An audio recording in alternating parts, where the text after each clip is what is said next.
sinasabi nila. Para kanino ba ang batas na nilikha? Ang batas na ba ay para sa lahat o para lamang sa mga taong maraming pera? Tila ba ang batas natin ay bulag sa mga taong mayroong kapangyarihan,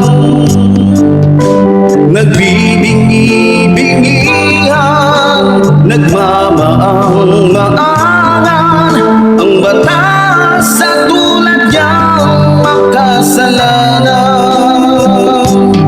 Para kanino ba ang batas na sinasabi nila? Para kanino ba ang batas na nilikha?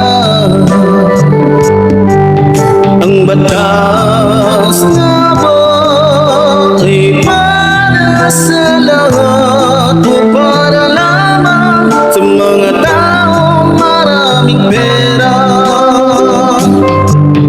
Para ba ang batas natin ay wala ng dangal? Tila ba ang batas natin ay duwag sa mga taong may pera, sa taong tulad niya? O batas na sangka? Tila ba bingi ang ating hukuman sa sigaw ng ating kababayan? Pera nga ba ang siyang dahilan kung bakit di makanta ng tunay na katarungan?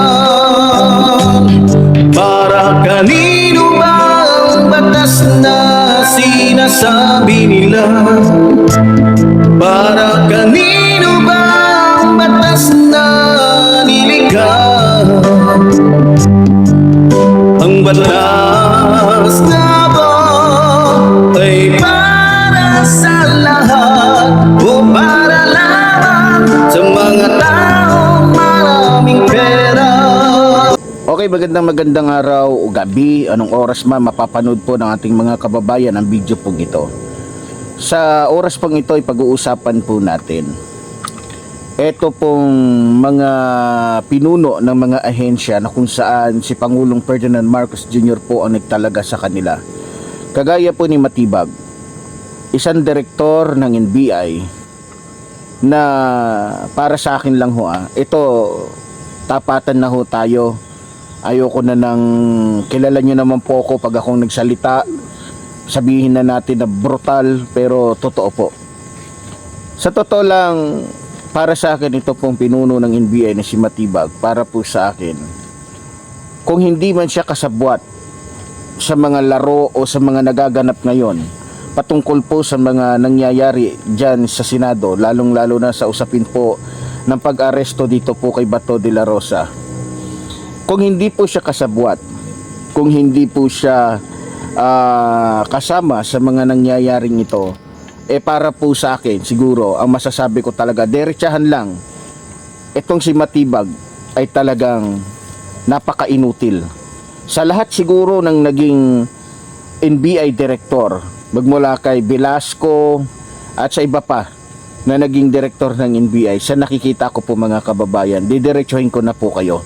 Ako yung uri ng vlogger na walang paligoy-ligoy, inutil para sa akin, walang kwenta. Kaya para sa akin, although hindi tayo sang-ayon dito kay Amy Marcos, kilala nyo naman kung gaano po o gaano kalaki ang galit ko sa kapatid ni Pangulong Ferdinand Marcos Jr. na kung saan ay sumisira ng husto sa kanila. Sang-ayon ako sa kanya panawagan na kung maaari ay tanggalin na sa pwesto itong si Matibag, dahil mukhang may mga laro sila may mga galawan sila na hindi normal. May mga galawan sila, may mga laro sila, may mga hakbang sila na tila baga sinasadya. At masasabi talaga natin hindi nagkataon lang, kundi talagang sinadya. Dahil mukhang hindi normal yung nangyayari. At para din sa akin, ito din pong si John Vic Remulla na si Pangulong Ferdinand Marcos Jr. din na nagtalaga sa nakikita ko po. Tatapatin ko na po kayo, lalong lalo na po hindi ko po dinadami dito yung ating mga kapulisan dahil sila po ay nasa ilalim ng kapangyarihan ni John Vic Remulla.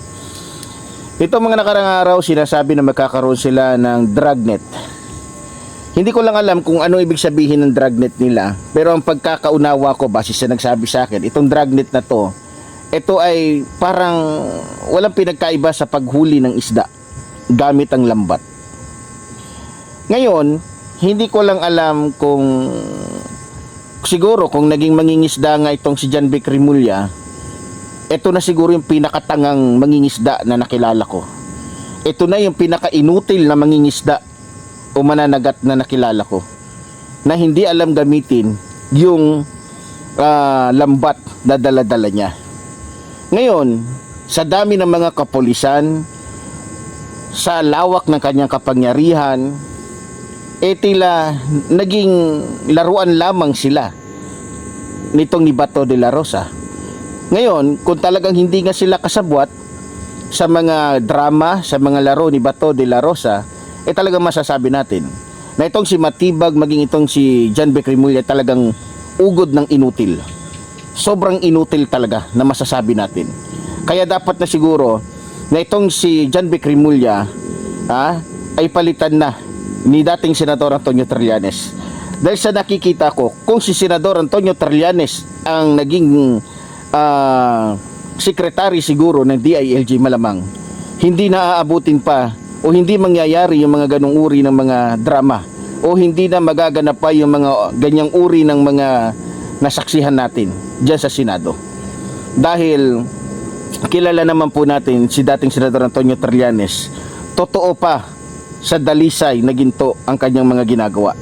Totoo, mas totoo pa sa dalisay na diamante yung kanyang mga plano maging yung kanyang mga gawa.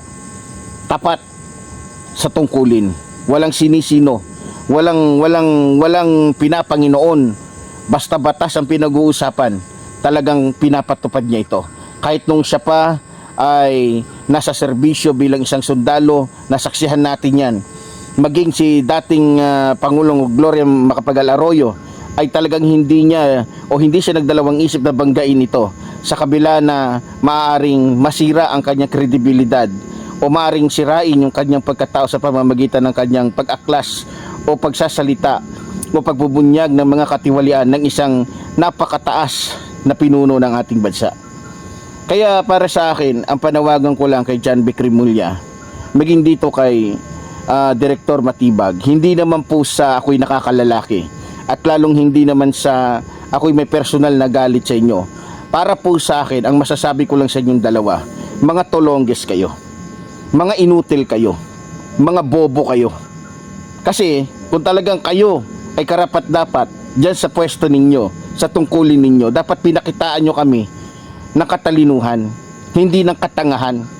Dapat pinakitaan nyo kami ng husay, hindi ng kabobohan, hindi ng kawalang kwentang mga pinuno kayo. Biro nyo ngayon, nabalitaan ko pa, pagkatapos nalusutan kayo ni Bato de la Rosa, magmula dun sa labas nakapasok sa Senado, nalusutan na naman kayo ni Bato de la Rosa palabas ng Senado. Mukhang mas matindi pa kayo sa inutil. Mukhang ang matatawag ko talaga sa inyo, hindi kayo mga inutil, kundi mga masasabi natin na mga kumbaga sa mga bulok. Mas bulok pa kayo sa pagkain na naaagnas. Ang daming pulis na sinasabing magiging kasama ni John Vic Remulla sa dragnet niya laban kay Bato de la Rosa para ito ay mapasakamay ng International Criminal Court o ng Interpol. Anong nangyari? Nadala kayo sa drama, gumawa ng mga kaguluhan, gumawa ng mga eksena, gumawa ng mga kung ano-ano pa na kung saan ay magbibigay kalituhan sa taong bayan. Sa totoo lang, ako din, bilang isang mamamayan, ako'y magtatanong lamang sa ating mahal na Pangulo. Mr. President, Pangulong Ferdinand Marcos Jr., anong nangyayari sa mga itinalaga mo? Anong nangyayari kay John Vic Remulla maging kay Matibag?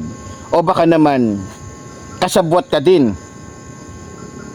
O baka naman, nababahag na rin ang buntot mo o natatakot ka na rin?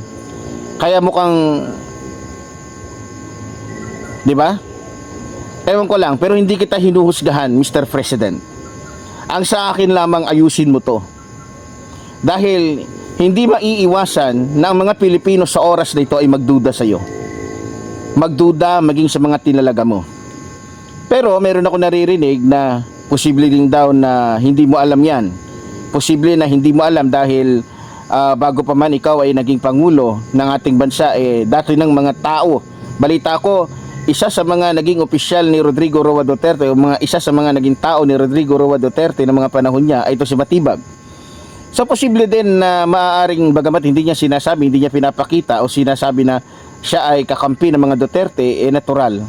Pwede niyang isikreto ito. Pero sa damdamin niya, hindi natin alam. 'Di ba?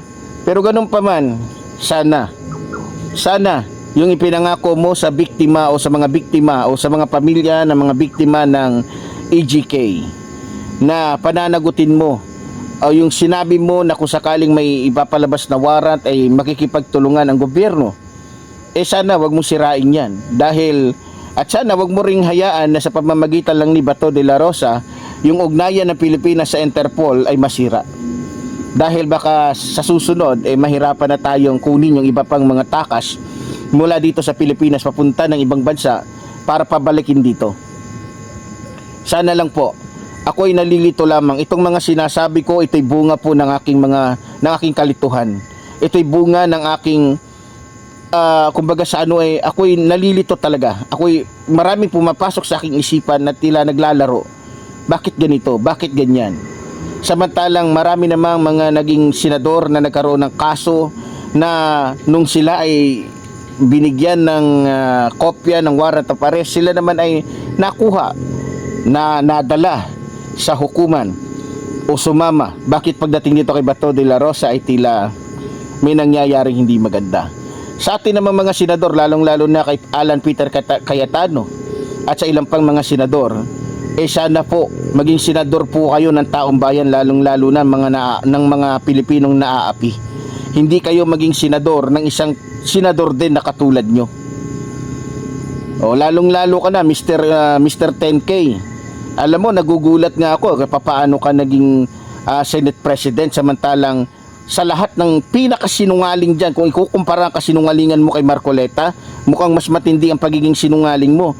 Dahil si Marcoleta 2,000 lang ang pinangako na napako, pero ikaw 10,000 ang pinangako mo na napako, na hanggang ngayon ay hinahanap ng mga Pilipino. Tapos ang lakas ng loob mo na tanggapin ang posisyon bilang isang Senate President.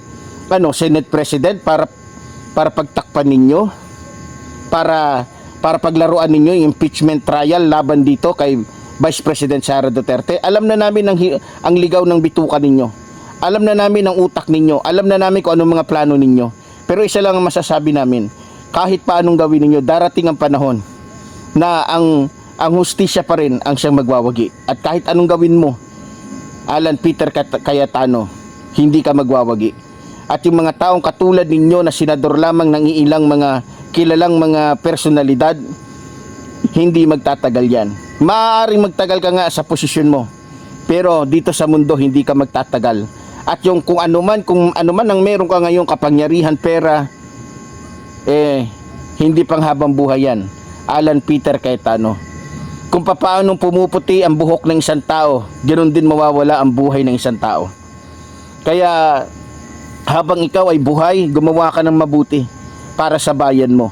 Huwag kang magpaalipin o huwag kang sunod-sunuran sa ilang mga senador na kung saan ang iniisip lamang ay ang sarili nilang kapakanan. Kaya para sa akin, Alan Peter Cayetano, wala kang karapatan na maging Senate President. Kung may hiya ka sa sarili mo at hindi makapal ang pagmumukha mo bago mo sana tinanggap yung pagiging Senate President mo, tinupad mo muna sana yung pangako mo sa taong bayan dahil mukhang nambubudol ka eh. Mas matindi ka pa kay Marcoleta. Ibigay mo muna yung 10,000 na sinasabi mong ibibigay mo sa aming mga maralita. Kaya ka namin binoto dahil sa pangako mong yan. Ngayon, kung talagang makapal ang pagmumukha mo at kaya mong umupo bilang Senate President sa kabila ng yung pagiging sinungaling, sa kabila ng hindi mo tinupad yung mga pangako mo, isa lang masasabi ko sa iyo. Wala kang ang pinagkaiba sa amo mo. Wala kang pinagkaiba sa mga puon ninyo. Lalong-lalo na dito kay Vice President Sara Duterte. Na kung saan makapal pa sa 2x2 yung pagmumuka. So yun lang ang masasabi ko. So muli, tulad po ng sinasabi ng lingkod, mabuhay po ating inang bayan, mabuhay po nagmamahal sa ating bayan. Maraming salamat po.